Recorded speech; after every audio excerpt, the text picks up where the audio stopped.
Baik, assalamualaikum warahmatullahi wabarakatuh. Perkenalkan, nama saya Yusuf Iqbal Pradipta dengan NIM G002324. Pada kesempatan kali ini saya akan membahas mengenai regio, antebrakii, terus ekstremitas inferior dan juga topografi ekstremitas inferior. Nah, kali ini yang akan saya bahas itu mengenai fossa poplitea ya. Oke, regio antebrakii ini itu ada dua tulang penyusunnya ya guys, yaitu ada os ulna dan juga os radialis.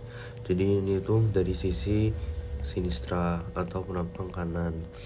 Nah, terus cara mudah menghafalkannya itu kalian pada posisi ventral seperti ini itu akan lalu kalian lihat polluxnya ya, itu atau ibu jarinya itu akan sejajar pada tulang radial. Lalu os ulnanya itu akan sejajar dengan ini digiti minimi. Nah, terus untuk mengetahui sisi medial atau lateralnya pada bagian tulang ini, lihat saja Processus styloideus. Nah, kalau Processus styloideusnya itu dari os ulna ini pasti bagian lateral. Nah, terus kalau misalkan os ulna dari sini itu masih bagian medial gitu. Jadi seperti itu. Oke, tulang penyusunnya jadi kan ada dua ya tadi, os, radius sama ulna. Jadi ini ya guys ya, penampakan dari os radial sama os ulna. Oke, lanjut ke pertanyaan berikutnya. Posisi sendi penyusun antebrakii dan bagaimana pergerakan sendinya. Oke, nah jadi di sini tuh ada sendi namanya articulatio cubiti. Nah, articulatio cubiti ini akan bersendi dengan os humeri. Nah, di sini nanti ada gambarnya itu dengan os humeri.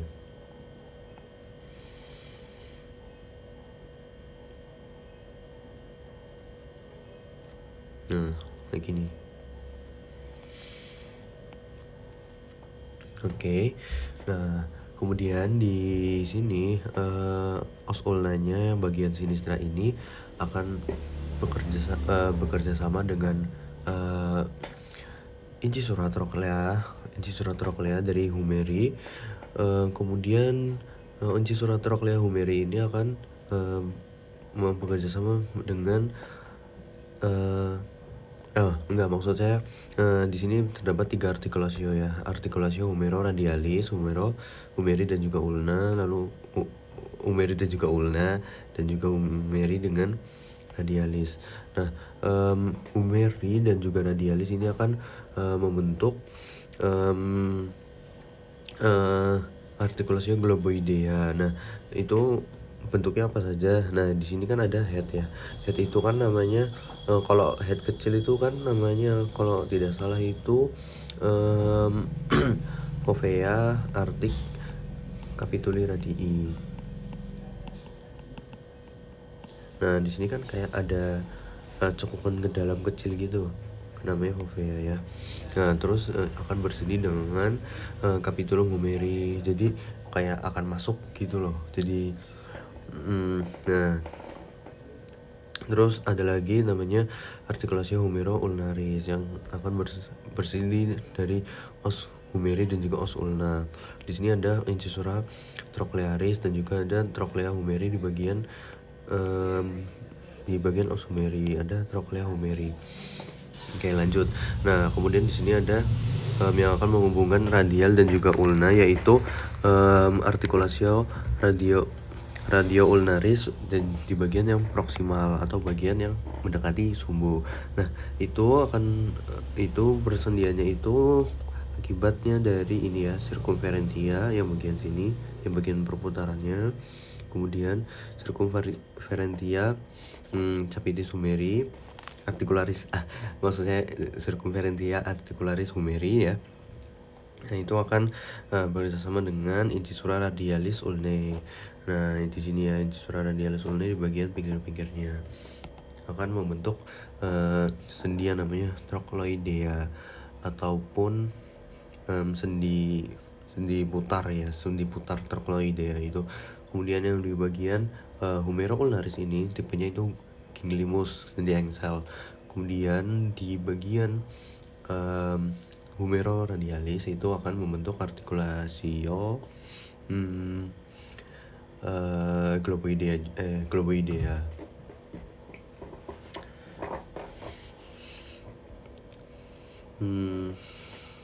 Baik, kemudian sudah terjawab mungkin ya. Kemudian sebutkan muskulus apa saja yang berasal dari ventral, dorsal, dan juga inervasinya. Nah di sini itu pertama di bagian ventralnya dulu kali ya. Nah untuk cara mudah menghafalkannya, origo atau tempat awalan ototnya itu yang tidak bergerak. Origo adalah tempat bagian otot yang awalannya itu yang tidak bergerak gitu ya, maksudnya ya seperti itu. Itu pasti di bagian epicondylus lateralis medialis maksud saya ya. Oke.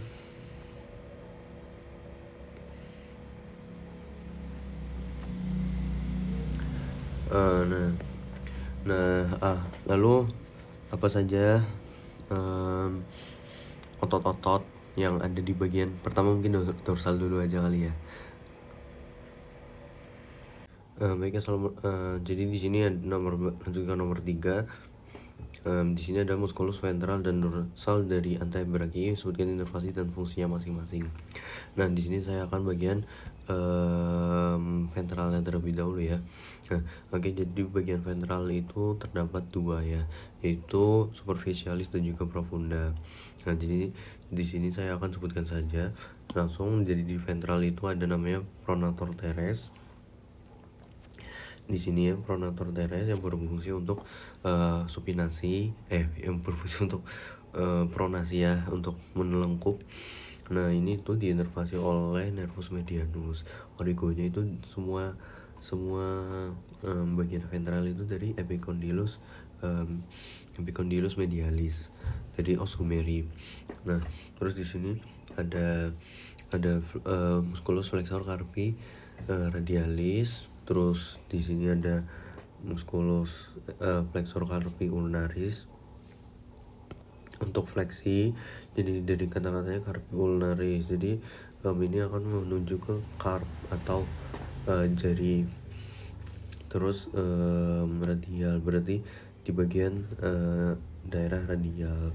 Sedangkan kalau flexor carpi ulna berarti sesuai namanya ya, ulna gitu. Nah semuanya itu dari bagian superficialis itu akan diinervasi oleh nervus medianus kecuali flexor carpi ulnaris. Nah flexor carpi ulnaris ini diinervasi sendiri oleh nervus ulnaris. Nah kemudian di sini ada musculus flexor musculus palmaris longus. Nah yang tendonnya itu terlihat gitu ketika kita melakukan sebuah tegangan. Nah terus ada musculus flexor digitorum superficialis, cuman di sini tidak terlihat ya. Itu jari tendonnya itu berisi 5 gitu, yang gambarnya seperti itu. Nah itu juga diinervasi oleh nervus medianus. Terus ada musculus ya mungkin itu. Terus yang profunda. Nah di sini itu cuma tidak terlihat ya. Itu ada musculus flexor digitorum yang profundus. Jadi kan ada yang superficialis. Nah ini yang profundus. Terus ada musculus yang profunda di sini ya. Musculus flexor pollicis longus yang mengarah ke ibu jari. Terus ada musculus pronator quadratus. Nah di sini ya. Terus di sini kan ada namanya retinaculum ya, ligamen retinaculum yang berfungsi untuk menjadikan kanal dari tendon-tendon dan juga arteri-arteri yang lainnya. Oke, mungkin itu bagian ventral. Lalu kemudian yang di bagian dorsal ya. Nah di bagian dorsal di sini ada namanya itu musculus brachioradialis ini ya. Ada musculus brachioradialis yang di sini. itu fungsinya buat fleksi, fleksi.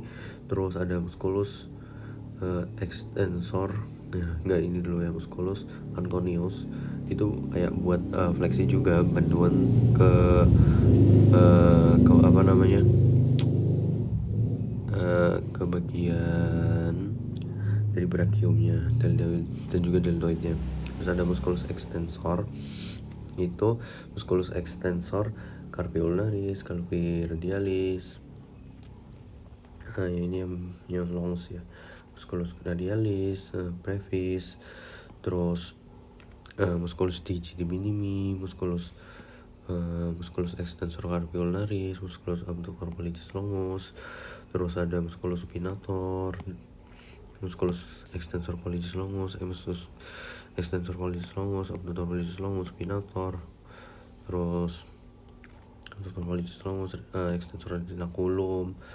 Ya, itu jadi semua bagian dorsal ini akan diinervasikan oleh namanya nervus radialis, dan juga fungsi-fungsi dari musculus antebrachium yang bagian dorsal itu sebagian besar itu untuk mengekstensi, kecuali dari kayak musculus brachialis, brachioradialis maksud saya. Terus ada musculus anconeus itu untuk fleksi daripada untuk membantu dari regio deltoid ya, dan juga regio brachium. Oke, lanjut ya, ini bisa lihat ya inervasinya. Ini di bagian dorsalnya itu rata-rata radialis kan. Bahkan lagi kan dari dorsal itu bagiannya itu kan epicondylus.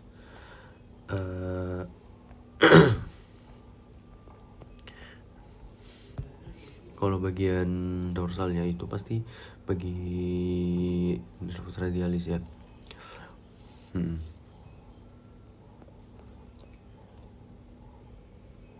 Nah di sini kan nervus radialis nih, epicondylusnya kan epicondylus lateralis ya. Nah, makanya itu dia kan origo dari musculus musculus di bagian dorsal antebrachium itu asalnya itu dari nervus radialis, dari epicondylus lateralis. Nah ini, sedangkan kalau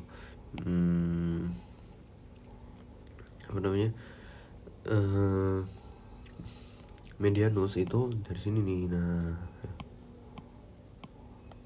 itu jadi ventralnya itu kebanyakan nervus medialis dari epicondylus lateralis, medialis maksud saya. Nah terus kemudian kita lanjut ke bagian yang ke inferior, bagaimana plexus sacralis dan lumbalis memberi inervasi di ke ekstremitas inferior. Nah nah jadi di sini itu terdapat namanya plexus lumbalis dan juga plexus sacralis. Nah, plexus lumbalis sama sacralis ini berfungsi untuk menginervasi dari pada ekstremitas inferior. Nah, kedua plexus ini merupakan plexus yang paling penting ya. Jadi di sini dari plexus lumbalis itu akan bercabang menjadi di sini tidak ada ya. Plexus lumbalis itu akan bercabang menjadi nervus femoralis dan juga nervus obturatorius. Di sini tidak terlihat ya.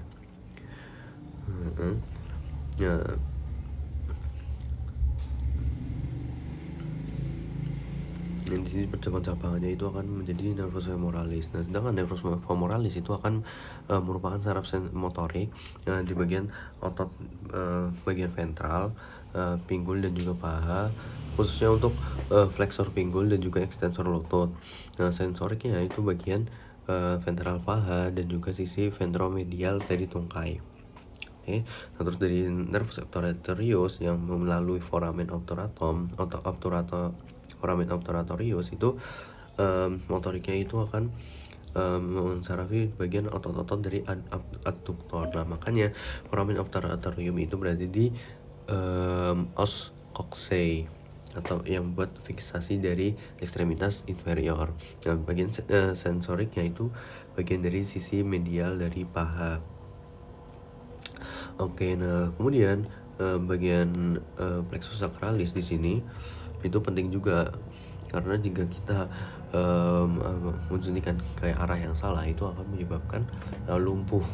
Apalagi pada apa namanya, sumber-sumber daripada, plexus-plexus atau kumpulan syarafnya yang akan, menjadi, beberapa bagian. Nah, di sini tuh ada. Nah, oke, bisa dilihat di sini ya dari plexus sacralisnya dulu ya.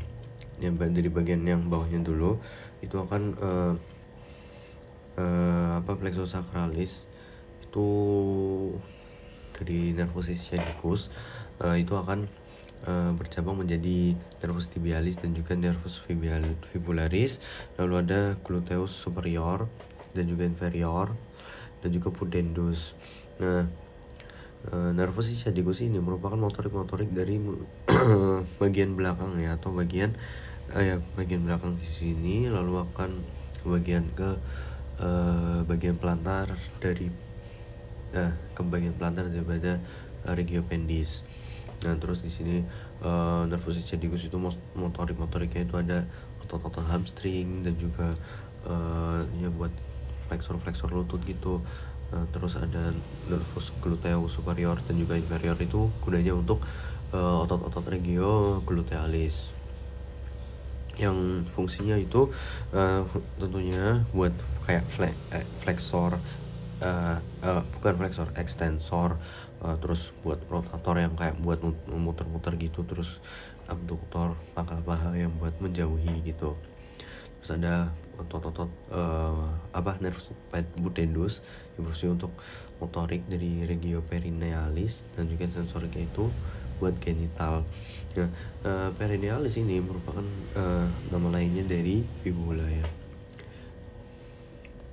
Oke, ya di sini bisa lihat aja ya. Nah, plexus lumbalis, ada femur tadi yang saya, dan juga obturator ya yang penting. Oke, nah terus lanjut ke pertanyaan selanjutnya. Di sini, pilih salah satu topografi dalam ekstremitas inferior dan juga strukturnya. Di sini fossa poplitea ya. Di sini saya akan membahas fossa poplitea. Jadi batas-batasnya itu ada, super yang bagian medial ya. Super yang bagian medial itu ada semi tendinosus dan juga semi membranosus ya di sini. Di sini semi membranosus juga. Batas supromedial di bagian sini. Terus ada suprolateral. Nah, di sini tuh ada biceps femoris. Cabut long, ya pokoknya bisa brevis lah ya. Terus, bagian inferomedial ya, bagian sini itu ada otot gastrocnemius yang bagian cabut medial. Terus di sini ada, musculus gastrocnemius bagian lateral. Terus bagian atapnya di sini itu, merupakan fascia dari, fascia poplitea namanya. Terus dasarnya di sini merupakan namanya planum poplitea. Oke, mungkin sekian, terima kasih.